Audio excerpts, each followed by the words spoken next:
Alô, meus amigos, nós estamos iniciando mais um programa Falar com você no canal do Jornal dos Romeiros no YouTube. Lembrando que raízes e tradições em prosa é aqui mesmo no canal do Jornal dos Romeiros, no programa Falar com você. Lembrando que a arte é sempre revolucionária. Hoje nós vamos conversar com o mestre Paulo Fernando Augusto. Mas antes eu queria dizer a vocês o seguinte: inscrevam-se no canal do Jornal dos Romeiros no YouTube, compartilhe com seus grupos, com seus amigos e também com seus familiares. Dê o seu joinha. É importante você dar o seu joinha, porque cada joinha que você nos oferecer, o YouTube vai passar para mais 5, 10 pessoas. Aí a visibilidade do programa é maior e você que faz parte também da nossa prosa vai ter mais visibilidade. Valeu?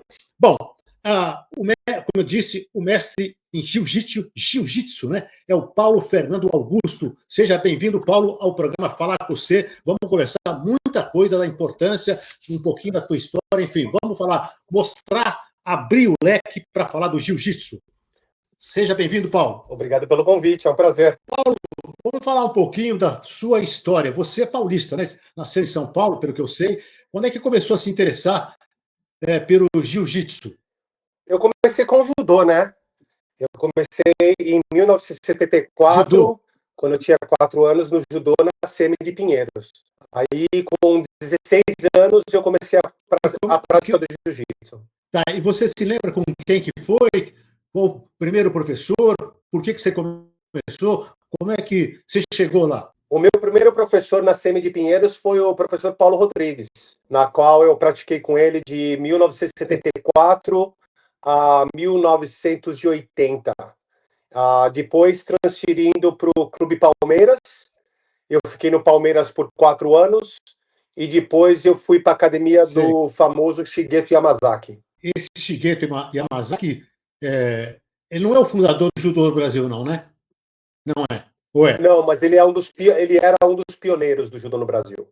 Bom, eu sei que rolou em 91, se for essa data, você pode confirmar ou não. Você recebeu a faixa preta de jiu-jitsu, né? Disputou nos torneios que você disputou, enfim, algumas conquistas, ou as primeiras conquistas, pelo que eu sei. Você podia falar para a gente um pouquinho sobre isso? Sim, em 1987, com 17 anos, eu peguei minha faixa preta de judô na Federação Paulista de Judô, e em 1991, em 1986, eu comecei a treinar jiu-jitsu para complementar o meu judô, na parte de chão, de solo, e em 1991 eu peguei minha faixa preta. E de 1986 a 1997, antes de eu emigrar para os Estados Unidos, eu competi muitas competições no Paulistas, competi um Mundial no Brasil, competi o Pan-Americano em Los Angeles em 1996. Bom, pelo que eu sei, você foi campeão paulista há alguns anos, é verdade? Eu fui campeão paulista por alguns anos, sim. Como que foi esse Pan-Americano? Você disputou o Pan-Americano também? Disputei o Pan-Americano em Los Angeles em 1996. Foi o segundo Pan-Americano da história do jiu-jitsu brasileiro, né? E foi um marco para mim. Eu gostei tanto da Califórnia que em 1997, exatamente um ano mais tarde, eu emigrei para a Califórnia. Nós vamos falar desse período da Califórnia, mas antes eu queria perguntar para você o seguinte: é verdade que você é a única pessoa no mundo a atingir a faixa coral 7º grau em judô e jiu-jitsu brasileiro simultaneamente? Como é que é isso? Conta um pouquinho dessa história, se isso é isso mesmo. Sim, eu tenho vários amigos que poderiam ser também, mas com o desenvolvimento do jiu-jitsu, eles pararam de, vamos dizer, eu não sei nem como falar em português, correr atrás do ranqueamento em judô, por 2 razões, porque é muito caro no Brasil. Então, o pessoal para, eles não continuam a conquista dos ranqueamentos, né?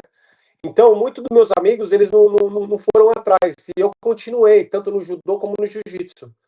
Hoje, fazendo uma pesquisa, eu sou o único no mundo que juntamente, né, tem muitos 7 graus, tem 59 graduados da faixa preta coral de jiu-jitsu no mundo, na Federação IBJJ, e no judô também tem muitos 7º graus.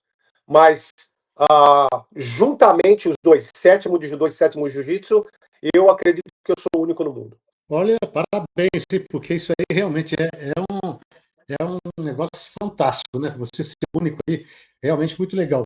Ô, Paulo, tem uma outra coisa importante que eu queria perguntar para você, é o seguinte, claro que as pessoas perguntam, até uma das questões que me perguntaram aqui para falar com você foi o seguinte, quais são os principais objetivos dessa arte? Seria defesa pessoal, saúde física e mental? Eu queria que você pudesse falar um pouquinho de cada item para as pessoas entenderem os benefícios, na verdade, que essa arte marcial pode proporcionar às pessoas que praticam. Por exemplo, defesa pessoal. Qual que é vamos dizer, o limiar da defesa pessoal, aquilo que é mais importante? O jiu-jitsu, né, a defesa pessoal do jiu-jitsu porque o estudo foi feito que 95% das brigas de rua ou das agressões, elas começam de pé, né? 100% delas, elas começam de pé. Ninguém senta no chão para começar uma agressão, né? Mas elas terminam no chão, onde o jiu-jitsu é muito eficiente.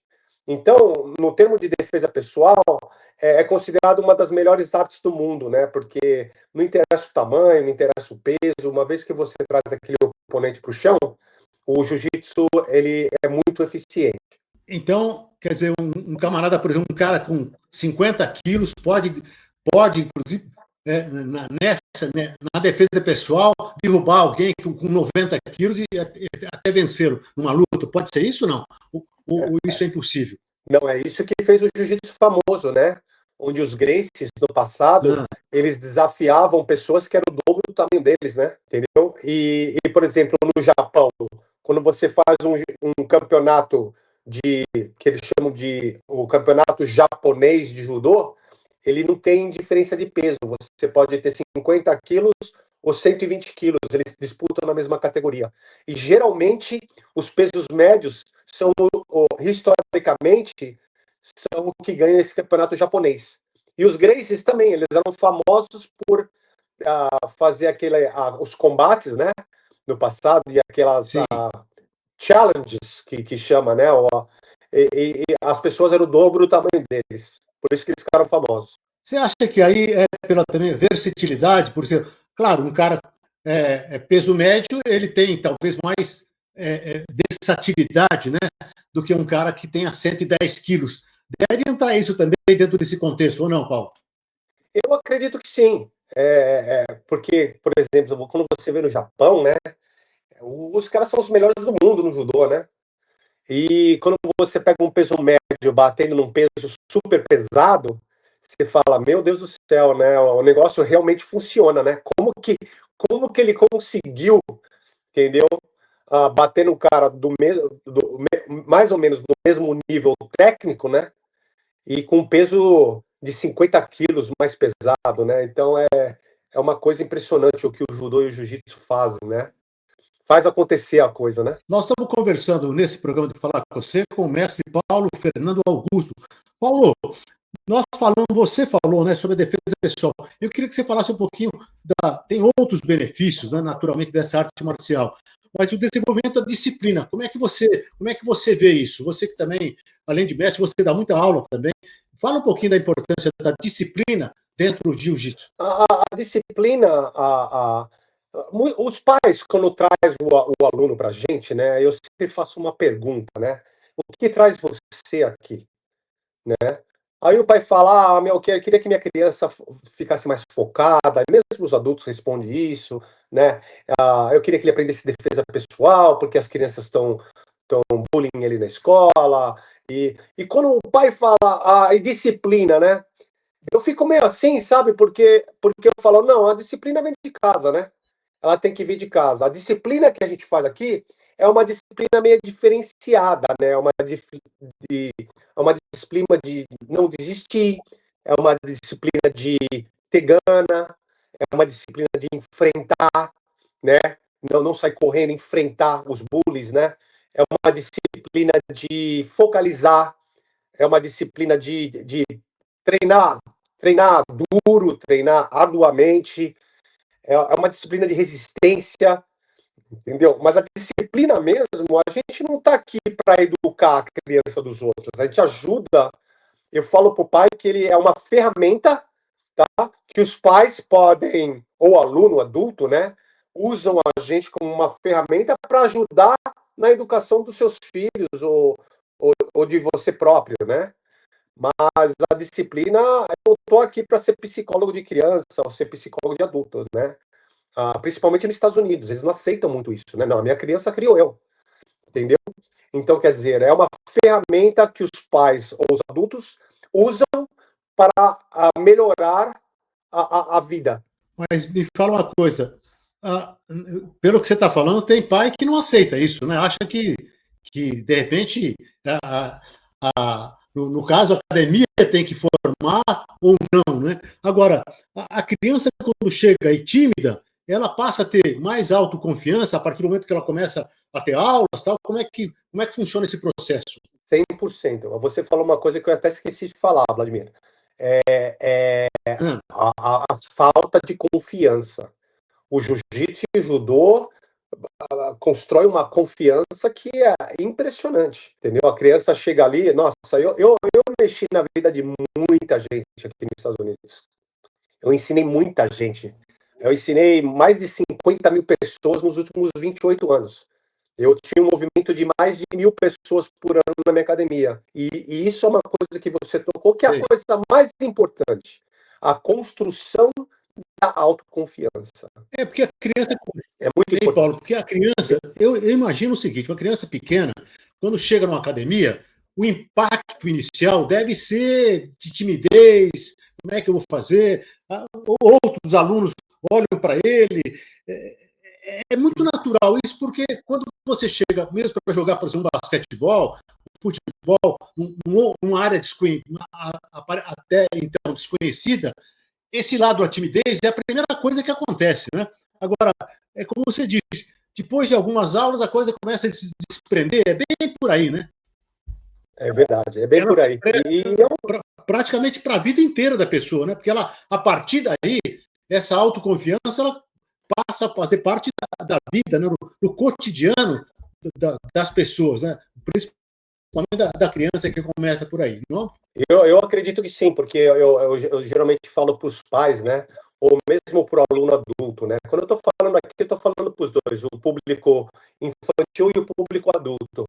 Você põe R$100 de gasolina, queima, vai embora, entendeu? Você gasta R$100 num show de música, vai embora, entendeu? O investimento que você faz no jiu-jitsu, na disciplina, na autoconfiança, é um dinheiro que você põe e você leva para a vida toda, entendeu? É o conhecimento, é a educação, né? Vai para a vida toda, nunca vai embora. É legal, porque, sobretudo, depois da criança, essa outra fase, a fase subsequente da criança, é uma fase onde a pessoa precisa ter realmente uma autoconfiança para poder enfrentar os problemas que normalmente se enfrenta, né, na idade pré-adulta, né? Desafios, né, Paulo? Que a criança que não tem essa autoconfiança, ela, por exemplo, o problema do bullying, né? Quem é que vai mexer com um cara, por exemplo, que aprendeu arte marcial numa escola? Eu acho que você pode dizer melhor do que eu de cátedra, né? Eu acho que uma criança que tem conhecimento de jiu-jitsu ou mesmo do judô, que está na juventude, numa escola, quem é que vai mexer com ela? Eu acho que o bullying aí nem existe, não? Não, é verdade. O meu filho é um exemplo disso, né? Quando ele foi para o que a gente chama de middle school aqui, que é o ginásio, é uma transformação muito grande aqui nos Estados Unidos.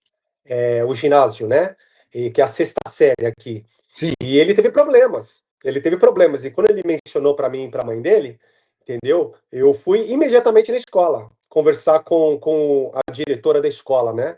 Eu falei, você tem duas opções.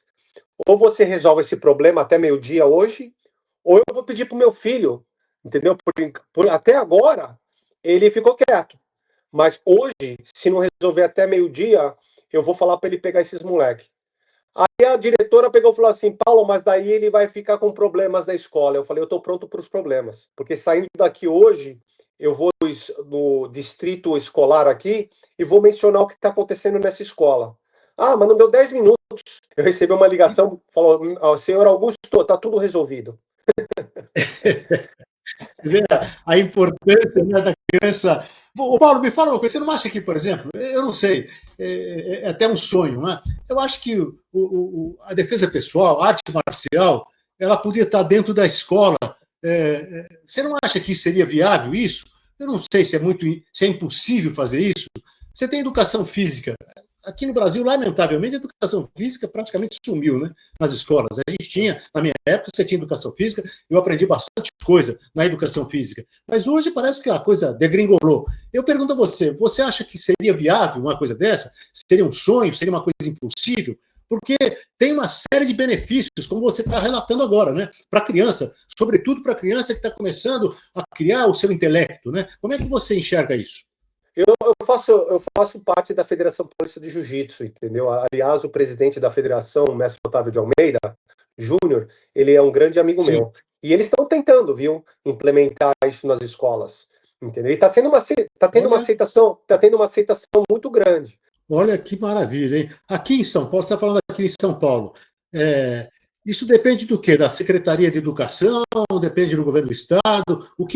Onde que a coisa pega aí, para não poder ser introduzido isso? Isso é uma boa Como é que pergunta, está a fase? É uma boa pergunta. Eu não sei. Eu já estou há 28 anos fora do Brasil, né? Eu fui o primeiro Sei. paulista do jiu-jitsu a emigrar para os Estados Unidos, entendeu? E eu não sei. Eu não sei os caminhos que precisam ser tomados para implementar isso na escola. Nos Estados Unidos já tem o wrestling, né?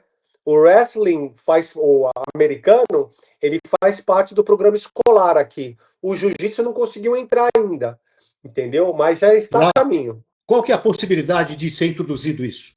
Aí. É enorme, né? Porque hoje é o esporte que mais cresce no mundo, o jiu-jitsu brasileiro. Legal isso, né? Você está dando uma boa informação. Fala um pouquinho dessa melhora da saúde física, a gente já sabe, né? Já podemos falar que é natural. Mas para a saúde mental, o Paulo, também é um grande benefício, não? Nossa, é um enorme. Porque você sai do seu trabalho, você vai para o jiu-jitsu, ou você está tendo um problema em casa, você vai para o jiu-jitsu, ou você está tendo um problema na escola, na faculdade, você vai para o jiu-jitsu. É 1 hora e meia lá que você não pensa em nada, entendeu? Você está pensando em sobrevivência. Você vai para o jiu-jitsu, você está sendo amassado lá, você está tentando fazer uma posição, a gente ensina, né? Faça confortável uma posição desconfortável. Você está aprendendo a sobreviver, você está aprendendo a lidar com problemas. E é aquela 1 hora e meia do dia. Quem que tem 1 hora e meia do dia para pensar em nada, em nenhum problema, a não ser ali, naquele momento, naquele jiu-jitsu, naquela amizade, entendeu?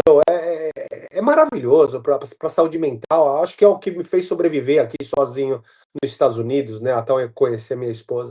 E me fala uma coisa, o ambiente interno, como é que você avalia? As pessoas, hoje você, com a academia, tem muita gente participando. Como é que funciona o ambiente interno? A gente poderia até dizer que ali, dentro da academia, dentro do contorno da academia, é transformado numa grande família, onde as pessoas se olham bem, um para o outro, com respeito absoluto, é mais ou menos isso? Seria um mundo diferente? Eu falo, né, Vladimir, eu falo para os outros que eu não sou um mestre de jiu-jitsu, né? Eu sou um educador, né? Eu fiz faculdade de International Business, eu participei da área corporativa por 15 anos, ah, eu me considero um educador, então tudo depende da família, entendeu? E da educação que Sim. você tem dentro da sua academia. Tem professores bons, entendeu? Que nem a polícia, tem policiais bons e policiais ruins. No jiu-jitsu não é diferente, Sim. né? Tem professores bons, educadores, e tem professores que querem ensinar o pessoal a brigar na rua, né? Entendeu? O que melhorou muito no Brasil, né? Antes a gente tinha uma reputação muito, muito ruim no Brasil, né? E hoje isso mudou. O jiu-jitsu, através da Federação Paulista de Jiu-Jitsu, entendeu? Muita gente se tornou uma pessoa muito melhor. Hoje, pessoas que não tinham chance na vida e no Brasil, hoje são professores de jiu-jitsu bem-sucedidos, entendeu? Hoje eles são educadores, ensinam crianças, ensinam adultos. Então, o jiu-jitsu se tornou, com o crescimento, ele se tornou o próximo emprego, não só no Brasil, mas nos Estados Unidos, entendeu? Hoje, o Brazilian Jiu-Jitsu, o jiu-jitsu brasileiro, emprega milhões de pessoas nos Estados Unidos. É um crescimento absurdo. Olha, você está falando de preconceito, né? A gente ouvia há algum tempo, o cara, brigador de rua, o cara é para bater no outro na rua, faz parte daquele bando ali. Quer dizer, as coisas mudaram realmente, né, de uns tempos para cá. Você acha que a Olimpíada ela tem sido também uma vitrine para melhorar a situação da arte marcial? Como é que você vê isso? Bom, o judô sempre teve nas Olimpíadas, né? O Sim, jiu-jitsu sim, ainda não está. O jiu-jitsu não está nas Olimpíadas e eu sim. acredito que a família Gracie não queira que o jiu-jitsu esteja nas Olimpíadas, porque por causa do âmbito político, né? Uma vez que entra nas Olimpíadas, eles controlam tudo e o brasileiro não quer que esse jiu-jitsu brasileiro seja controlado pelo Comitê Olímpico, né?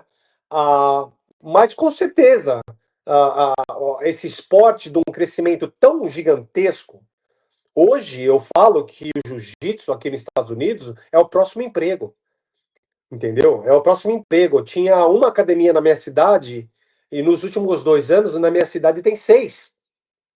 Tem 6 academias, entendeu? Então, eu acredito que todo esse movimento para tentar colocar o jiu-jitsu nas Olimpíadas, esse número de empregos que o jiu-jitsu criou, é um grande incentivador disso tudo. Muito legal. Queria que você falasse um pouquinho, uma pergunta que eu acho que é pontual, que as pessoas gostariam de saber, aquele que você vai entrevistar alguém assim, assim, pergunta para ele, por exemplo, as regras, porque a maioria das pessoas que não conhece, não tem a mínima ideia do que seja a regra, dá uma sintetizada assim, pelo menos para o pessoal saber mais ou menos como é que funcionam as regras do jiu-jitsu.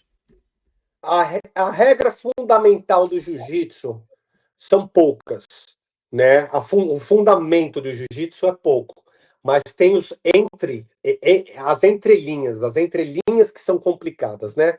Mas a regra básica, a luta começa de pé. Toda luta de jiu-jitsu começa de pé. Se a pessoa dá uma queda na outra, ela ganha 2 pontos. Pela queda perfeita, né? Ela ganha 2 pontos, tá? Aí, ou a pessoa cai por cima ou ela cai por baixo. Então, em toda luta, tem uma pessoa que é o guardeiro e o passador. A pessoa que está fazendo a guarda está com as costas no chão e a pessoa que está passando está segurando as pernas para passar. Se eu passo e pego na sua lateral e controlo por 3 segundos, você ganha 3 pontos. Aí depois tem uma imobilização com o joelho na barriga. Você põe o joelho na barriga, você ganha 2 pontos.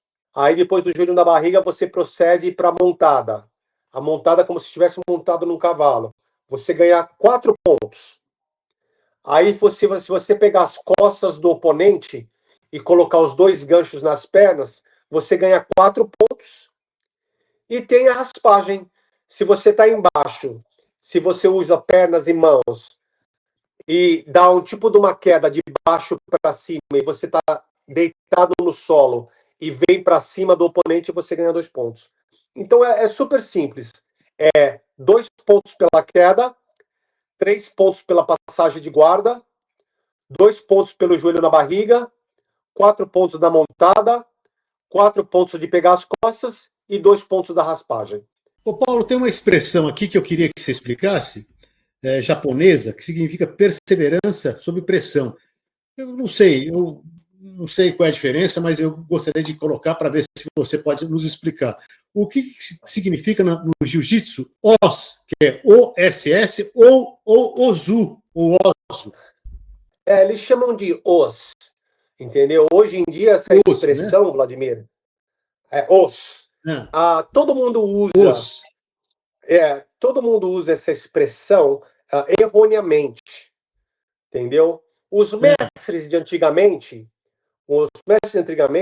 eles, quando um aluno performava bem uma técnica fazia alguma coisa, o japonês falava os, né? Na realidade, o os é uma expressão que vem de... Algumas pessoas falam onegashimatsu ou ohayou gozaimasu. O ohayou gozaimasu é tipo um bom dia, é tipo uma coisa, tem um bom dia, tem uma coisa boa. E começaram a usar essa expressão para tudo. Os aqui, os ali, os. Ela é usada erroneamente, entendeu? Sei. A expressão os era usada pelos mestres como uma confirmação. Por exemplo, uma pergunta, o aluno vem e fala, professor, o que você achou da minha técnica? Eu achei que foi uma técnica... aí o professor fala assim, os, entendeu? O senhor tem um bom dia hoje, mestre, tem um bom dia. Os. Era uma confirmação que os mestres usavam. Hoje, tudo que fala é os. Acho que o cara vai para a faculdade, ele faz jiu-jitsu, o professor fala assim, Paulo, os. Ele esquece que está na faculdade, entendeu? É, Ele usa o osso para tudo. Mas o é, osso é nada mais, nada menos que ohayou gozaimasu. o significado, muitas vezes muda, né, o significado da própria palavra, né? O tempo faz com que as coisas também mudem, né? São mutáveis, né? Nós estamos conversando com o mestre Paulo Fernando Augusto do Jiu-Jitsu. Paulo, as faixas do Jiu-Jitsu para adulto e para criança, tem alguma alteração, tem mudança? Conta um pouquinho, fala um pouquinho dessas faixas, né? E se tem alguma mudança entre a criança e o adulto. Sim, tem uma mudança. A criança, a faixa é diferente. A primeira faixa é branca, a segunda faixa das crianças é cinza com uma listra branca, a segunda faixa é cinza, sólida, depois a cinza preta. Depois, consequência, vem a amarela, com a tarja branca, a listra branca em volta, amarela com preta. E depois vem a laranja com uma listra branca, a laranja sólida, laranja com uma lista preta. Depois vem a verde, do mesmo jeito, com uma lista branca, a verde sólida, a verde com preta. E depois, com 16 anos, a criança vira juvenil, que seria a faixa azul. Aí começa o adulto. Azul com tarja preta, roxa com tarja preta, marrom com tarja preta e a faixa preta. Aí, 3 anos, a faixa preta primeiro grau, 6 anos na faixa preta segundo grau, 9 anos, faixa preta terceiro grau, depois mais 4 anos, o que fazem 13, eu acho, eu acredito, a faixa preta quarto grau, aí depois mais, eu acredito que são 4, 5 anos, quinto grau, aí depois vem 6 graus, mais 5 anos, aí depois mais 7 anos, sétimo grau, mais 7 anos, oitavo grau, mais 10 anos, faixa vermelha. Nossa, quer dizer, a pessoa para chegar à faixa preta, são todos esses anos, tem que passar por tudo isso. São muitos anos de trabalho, né? Na verdade, trabalho que a gente fala, participação, né? Para poder chegar à faixa preta, é isso mesmo? Isso. Geralmente. Qual que é a maior dificuldade de passar? Qual que é a Geralmente. maior dificuldade de passar de uma faixa para outra? Pode falar. Não tem dificuldade, né? A gente tem um treino árduo, é um treino árduo hoje em dia, para você. Hoje em dia não, sempre foi assim, né? Para você atingir a faixa preta, o jiu-jitsu e o judô são treinos muito árduos, né? Demora mais ou menos hoje, em média, vamos dizer, de 7 anos a 8 anos para pegar uma faixa preta. Tá? Para chegar no meu ranking de sétimo grau, você tem que ter no mínimo 31 anos de faixa preta. Bom, mas também os benefícios são muitos. Nós já enumeramos aqui muitos benefícios que a arte marcial proporciona às pessoas, né, indistintamente. Me fala uma coisa, Paulo, qual é a participação da mulher no jiu-jitsu? Porque a gente sabe que o mundo é meio machista, né? Ainda é, né? Em muitos lugares é pior, a situação é pior. Mas a mulher tem participado efetivamente? Como é que está o espaço dela no jiu-jitsu? Graças a Deus mudou. Hoje em dia, a mulher está participando do jiu-jitsu grandemente, entendeu? E eu sempre falei pro meu, porque as pessoas mudam muito aqui nos Estados Unidos, né? Vão de um lugar para o outro. E eu sempre disse, quando você vai procurar uma academia nova em outro estado, verifica se tem criança e mulher. Se aquela academia tem bastante criança e mulher, é uma academia boa, entendeu? A mulher está participando, nossa, gigantemente hoje no jiu-jitsu. Aquele preconceito não existe mais, Olha entendeu? que bom, hein? É muito bom, é muito bom. Eu fui uma pessoa que desenvolveu o jiu-jitsu familiar, né? Eu parei de desenvolver o jiu-jitsu competitivo e eu fui para o lado familiar.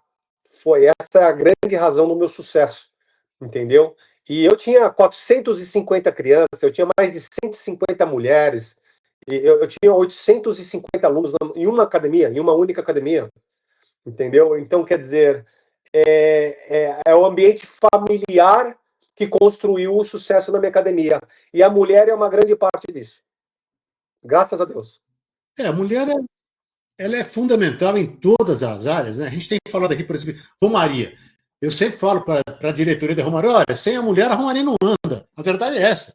Pela organização, pela sensibilidade da mulher, é fundamental que na política, por exemplo, é importante a participação feminina, sem dúvida alguma, porque, acima de tudo, ela tem uma sensibilidade que o homem não tem, né? É isso aí, pelo menos é o que eu penso, né? Então ela precisa estar participando mesmo, e acabar com essa discriminação, esse preconceito com relação à própria mulher. Ô Paulo, vamos falar dessa ida sua para os Estados Unidos. Você já falou de algumas coisas dos Estados Unidos. Como é que nasceu essa ideia? Qual foi a motivação que te levou? Falou, bom, eu vou para lá, é uma oportunidade, muita gente vai mesmo para os Estados Unidos, outro para a Europa, isso é comum. Muita gente vem para cá, outras vão para lá. Como é que nasceu essa ideia e por que você foi para lá? E quando foi? Foi em 94? 97. Eu sempre tive 97. um sonho. Eu sempre tive um sonho de morar nos Estados Unidos, né? Dos meus Sim. teenager years, do minha adolescência. E Tá. eu não vim para os Estados Unidos para ensinar jiu-jitsu. Eu trabalhava lá de executivo de empresas, né? Na área bancária de executivos. Então, nunca me vi sendo um professor de jiu-jitsu e me sustentando sendo professor de jiu-jitsu. Eu vim aqui para aprender inglês, entendeu? Eu vim aqui para aprender inglês. E aí, com isso, eu comecei a ter oportunidades. As pessoas começaram a me chamar, começaram a falar: não, você precisa ficar aqui, você não pode ir embora. Mas o meu primeiro intuito dos Estados Unidos era aprender a língua inglesa e voltar para o Brasil. Sim. E conseguir uma posição melhor dentro do lado executivo, entendeu? Aí as oportunidades surgiram. Mas você foi direto para San Diego? Você foi direto para San Diego? Quando você foi para os Estados Unidos? Eu tinha um contato, a família Gomide aqui em San Diego, que eram alunos meus no Brasil, entendeu? A família Gomide era alunos meus no Brasil e era o meu contato que eu tinha na época. Poderia ter sido Kansas, poderia ter sido Nova York, poderia ter sido Texas. E eu tive a sorte de ter vindo para San Diego, que é o melhor clima americano, né?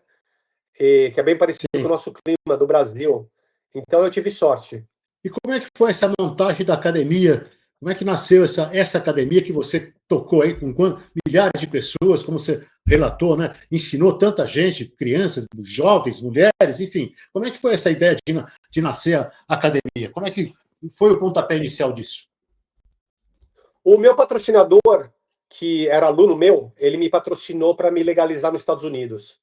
E ele sempre me falava, stick with the girl that brought you to the dance.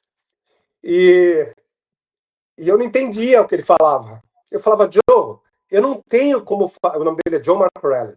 E eu falei: eu não tenho como viver só dando aula de jiu-jitsu. Ele falou: por que não, Paulo? Não, eu sou executivo, vou ser executivo de banco, vou ser diretor de banco, presidente de banco. E eu não vou conseguir sustentar minha família com jiu-jitsu. E ele falava: fica com a mulher que te trouxe para dança. Fica para a mulher que te trouxe para dança. O que te trouxe aqui? O que você fez você me conhecer? O que fez você ficar popular aqui? Não foi o jiu-jitsu? Fica com o jiu-jitsu. Por que você vai querer ser executivo? Faz uma coisa que você ama. E eu não entendia isso. E ele mudou. Depois que eu consegui minha cidadania, ele mudou. E ele me comprou um livro. Como fazer de 100 a 150 mil dólares ensinando artes marciais. E eu não li o livro. Eu não li o livro. Eu fui ler o livro depois eu fui ler o livro depois de 5 anos. Entendeu? Aí eu li o livro quando meu filho nasceu em 2004, 8 anos mais tarde da minha chegada nos Estados Unidos. Eu li o livro, eu estava com a minha esposa, eu falei, eu vou montar uma academia de jiu-jitsu. Eu vou parar de trabalhar no mercado financeiro e vou abrir uma academia de jiu-jitsu, vou fazer o que eu gosto. E aí eu comecei a fazer um business plan e dali foi onde surgiu essa ideia de fazer a academia de jiu-jitsu, o que foi a melhor coisa que eu fiz na minha vida. Mas é legal, né? Você descobrir aquilo que você realmente é, né? Porque é aquela história. Você fazer aquilo que você tem uma paixão, um gosto, um amor, é descobrir o seu eu, né? Foi exatamente o que você acabou de falar, né? Não é isso? Quer dizer, a pessoa acaba descobrindo aquilo que ela tem dom, é o amor, é o carinho, fazer com carinho, com amor, e a coisa rola por aí. É uma diferença muito grande, né, Paulo? Entre ser diretor de um banco, trabalhar como executivo de um banco e trabalhar numa área de arte marcial. São extremos completamente diferentes, né? Fala um pouquinho dessa diferença que você conhece as duas. Pode falar um pouquinho para a gente aqui da diferença disso, que é muito grande, né? São extremos, né? A gente quando faz o que ama, não trabalha, né? Eu, na realidade, eu não trabalhei nos últimos 20 anos da minha vida, né? Eu faço o que eu amo, eu Legal ia essa para frase. lá. Como é que é? Como é que é? Quando a gente faz o que ama, não está trabalhando. A É gente não isso? está Olha trabalhando, uma né? frase legal, hein? A gente quando faz o que ama, não trabalha, né? E no banco era diferente, eu tinha uma obrigação de fazer o que as pessoas queriam, né, que eu fizesse, né, mesmo contrariado, né, e aqui não, o jiu-jitsu me deu a oportunidade de fazer o que eu amo, né, então eu não considerava nem trabalho. Pode falar. A coisa mais difícil na vida é descobrir o que Ah, você vai ser quando crescer, né. Então eu estava bem dividido, né? Ou eu sou um executivo e sustento minha família sim, decentemente, ou eu vou ser professor de jiu-jitsu e vou morrer de fome. Eu não tinha aquela visão, né? Até meu patrocinador aqui fala, Paulo, você está enganado. E ele me comprou esse livro, né? E aí, depois de 5 anos, eu fui ler o livro. Veja só, entendeu? Era meu destino, tinha que ser. muito legal. Você vê que a leitura, né, também ela é fundamental, né, Paulo? A leitura, né, é o que eu falo, as pessoas precisam ler qualquer coisa. Pode ler um gibi, pode ser qualquer coisa, mas você precisa utilizar o seu cérebro, né? Você falou em banco, eu trabalhei um ano. Aliás, eu trabalhei um pouquinho mais. Quando eu tinha 13 anos, eu trabalhei no banco durante um tempinho depois, fui cursado no Banco Banespa, um ano. O dia que eu saí, foi a maior festa da minha vida, porque eu não tinha a menor condição de ser bancário. Não tinha. Né? Então, eu estava ali, sei lá o que eu estava fazendo naquele banco. Hoje eu estou fazendo exatamente o que eu gosto, o que eu amo, que é exatamente isso aqui, ó. Entrevista, falar de cultura, falar de coisas boas para a vida, né? Enobrece a gente, enobrece aqueles que estão assistindo também. Exatamente isso. Paulo, me fala uma coisa. Você já falou do preconceito, que praticamente ainda existe, deve existir um pouquinho com relação ao jiu-jitsu, né? Mas tem uma coisa, você e mais alguns amigos, praticamente difundiram essa arte marcial de uma maneira muito grande nos Estados Unidos, não é? Não? É isso mesmo? É, Ou ajudaram a divulgar, né? Não, a gente asfaltou, né, o caminho para todo esse pessoal agora, né? Para A você ver, estrada, né? é a estrada, né? Em São Paulo hoje é a meca do jiu-jitsu mundial. A gente tem mais campeões mundiais que vieram de São Paulo do que qualquer lugar do mundo. E eu cresci em São Paulo. Aí eu vim para San Diego, entendeu? San Diego é a meca do jiu-jitsu nos Estados Unidos. Entendeu? Eu e mais 4 pavimentamos a estrada aqui, ó, né, San Diego, nos últimos 28 anos que eu tô aqui, para o crescimento de jiu-jitsu. E o jiu-jitsu aqui hoje é a meca do jiu-jitsu nos Estados Unidos, é San Diego. Ó, que legal, hein? São Paulo é a meca do jiu-jitsu no Brasil, então? São Paulo é? No mundo. É mesmo? Olha que notícia maravilhosa, hein? Olha aí que o paulista tem que levantar a mão ao céu, né? Maravilha, né? Bom, tem uma coisa também que eu acho muito legal e que eu gostaria que você falasse. O seu filho Thomas, né, disputou uma Olimpíada representando Portugal no skate. Ô, Paulo, qual é a sensação de um filho disputar uma Olimpíada, que é a maior competição mundial de esportes, né? Fala um pouquinho desse momento que você vivenciou com seu filho durante as Olimpíadas. Eu nunca falo para um pai que o jiu-jitsu, eu não treino as pessoas para ser lutadores e campeões mundiais de jiu-jitsu, né? Eu treino crianças para ser bem-sucedidas na vida. O meu filho e minha filha treinaram jiu-jitsu desde os 3 anos de idade até os 12 anos de idade. E quando eu percebi que ele gostava mais do skate do que do jiu-jitsu, e minha filha gostava mais do cheerleading competitivo, eu não segurei eles no jiu-jitsu, porque não foi para isso que eu treinei eles. Eu treinei eles para a vida, entendeu? E meu filho, em 1 ano e meio de carreira profissional, ele conseguiu ir para as Olimpíadas e conseguiu o 10º lugar nas Olimpíadas da França na modalidade de parque do skate. E minha filha, com 16 e 18 anos, ela ganhou 2 campeonatos mundiais de cheerleading competitivo, o que é um fato quase impossível, entendeu? Então, quer dizer, eu acho que o jiu-jitsu fez o papel, o judô fez o papel que eu sempre sonhei na minha vida. Eu nunca forcei e nunca motivei as crianças ou os adultos de ser campeão de jiu-jitsu. Eu quero que você seja campeão mundial para a vida, não para o jiu-jitsu, para o que você escolher. Mas com certeza eu vou te preparar para isso. A base vai vir do judô e do jiu-jitsu. Bom, gente, nós estamos chegando ao final do programa. Quero agradecer muito, gratidão ao Paulo Fernando Augusto, mestre em jiu-jitsu. Paulo, as suas considerações finais, o seu recado final a todos aqueles que estão nos assistindo, sobretudo aqueles que têm uma paixão muito grande pelas artes marciais. Artes marciais, arte, cultura, educação, entendeu? Ensinamento. É isso que eu quero passar. Valeu, obrigado pela sua participação, parabéns pelo seu trabalho, parabéns à sua família, a todos vocês aí. E tá aí, conversamos hoje aqui no programa Falar com Você com o mestre em jiu-jitsu, Paulo Fernando Augusto, que está hoje lá em San Diego, nos Estados Unidos. Foi para lá, vitória, tá?